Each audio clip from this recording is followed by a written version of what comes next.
আল্লাহ পাক আজকে আপনাকে হয়তো 1 কোটি টাকা দিয়েছেন, কালকে আল্লাহ না করুক 1000 টাকার জন্য মানুষের কাছে হাত পাততে বাধ্য করতে পারেন আল্লাহ পাক। এমনও কিন্তু দিন আসতে পারে, দিন সবার সবসময় সমান থাকে না। আজকে আপনার কাছে 1 কোটি টাকা আছে, কিছু মনে হচ্ছে না। কালকে কে জানে, আল্লাহ না করুক, যে 1000 টাকা কারো কাছে চাইতে হচ্ছে, 1000 টাকার জন্য ঠেকে গেছেন, হতে পারে না?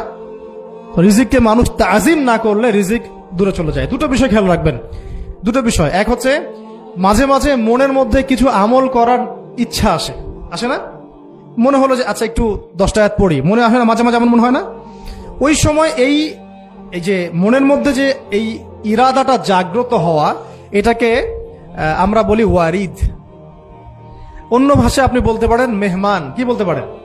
এটা আল্লাহর পক্ষ থেকে আপনার কলবের মধ্যে মেহমান হিসেবে এসেছে। এখন আপনি যদি আমলটা করেন, সেই মেহমান বারবার আপনার কলবে আসবে। যদি আপনি ওই সময় আমলটা না করেন, মেহমান চলে যাবে, মেহমান অসম্মানিত হলে পরে আর আসবে না।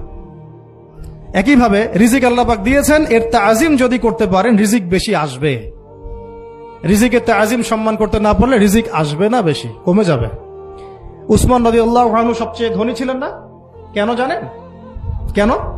এটা কি জানেন কেন ধনী ছিলেন? একে তো তিনি প্রচুর দান সদকা করতেন, এটা তো আপনারা জানেনই। আরেকটা জিনিস অনেকে জানে না, তিনি উটের পিঠে বসেছিলেন, কিছু একটা খাচ্ছিলেন, এই 2-1টা দানা পড়ে গেছে নিচে।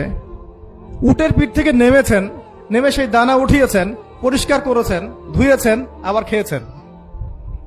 তার এই 2-4টা দানার কোনো কিন্তু মানে পরোয়া না করলেও চলে, তার প্রচুর অর্থ সম্পদ আছে। এত অর্থ সম্পদ যে তাবুক যুদ্ধের দিন 30,000 সেনাবাহিনীর দায়িত্ব নিয়েছেন। 30,000 সেনাবাহিনীর দায়িত্ব নিয়েছেন। সেনাবাহিনী যাবে, থাকবে, খাবে, তাবু টাঙাবে, সব দায়িত্ব তার। 30,000 সেনাবাহিনীর দায়িত্ব নেওয়া কি চারটাখানি কথা? তো এই সাহাবী এই কয়েকটা খাবারের দানা